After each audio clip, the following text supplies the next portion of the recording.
nawala ako ng ilang araw, talagang sinadya ko yun. Ganun ako eh. Pagka kinakalkal mo ako, lalo akong, yung parang bata. Pagka lalo mo akong kinakantsawan,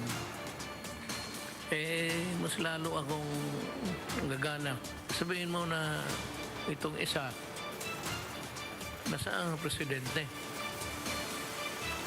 You know, baka patay na. Sabihin ko sana na, nandito lang ako sa Malacanang, natutulog ako mag-isa. Ikaw, sino ang kasama mo sa kama? Ikaw ba ang may-ari niyan? You know, it takes two to tango. Pag binabastos ninyo ako, hindi babastos ko rin kayo. Kaya kay Dilima. Tama yan sa iyo. Magtiis ka.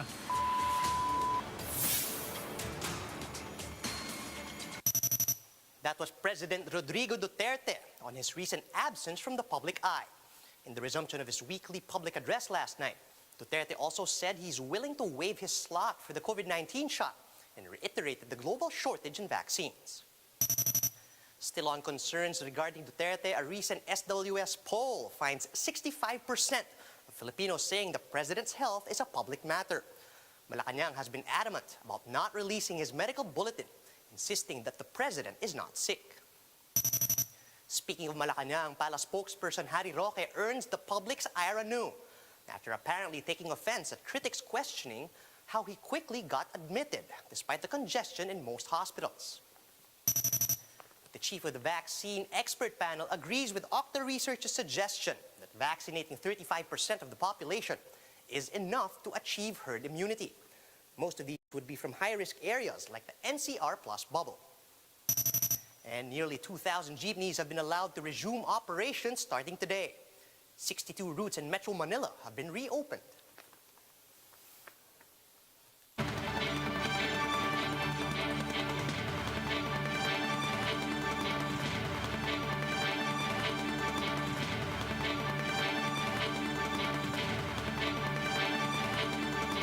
Fast, focused, and fearless. Here's everything you need to know as you jumpstart your day. I'm Charles Lejano. President Rodrigo Duterte says he intentionally dropped out of the public's eye just to taunt his critics. For 2 weeks since March 29, there was nothing but radio silence from the president, even as COVID-19 cases in the country continue to skyrocket. This spurred speculations about the state of Duterte's health. But after addressing the public last night, Duterte effectively dispelled rumors that his health had taken a turn for the worse.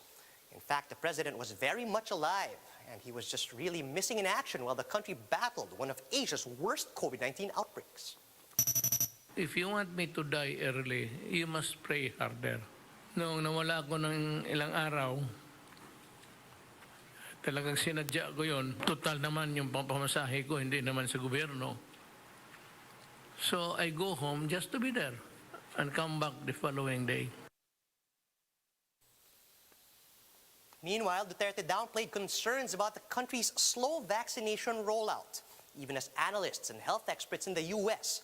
expressed concern about the snail-like pace of vaccination in emerging nations like the Philippines. Duterte said there's nothing to worry about. Do not be afraid, actually, my countrymen, that magkulang tayo.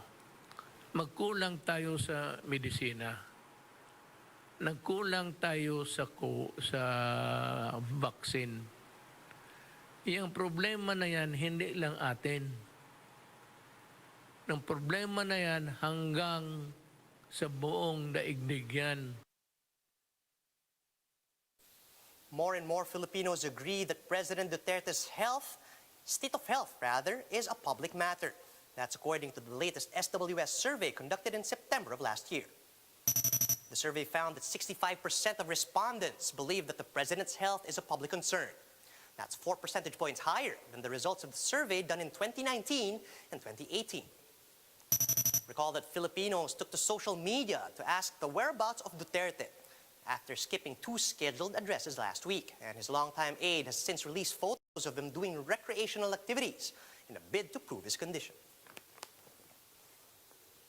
Presidential spokesperson Harry Roque slammed a reporter for questioning his instant admission to a bed in PGH, while dozens of other patients with worse symptoms had to wait days in line to get admitted.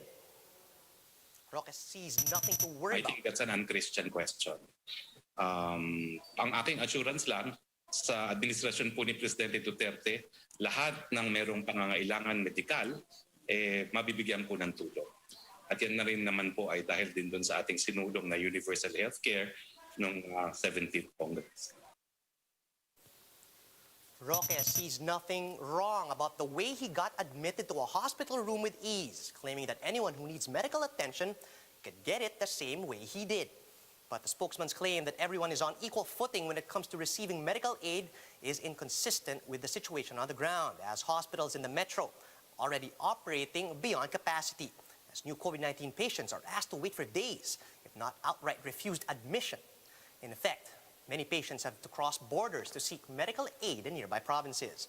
But patients with severe infections rarely make it past the border without first succumbing to the virus, without ever getting medical attention.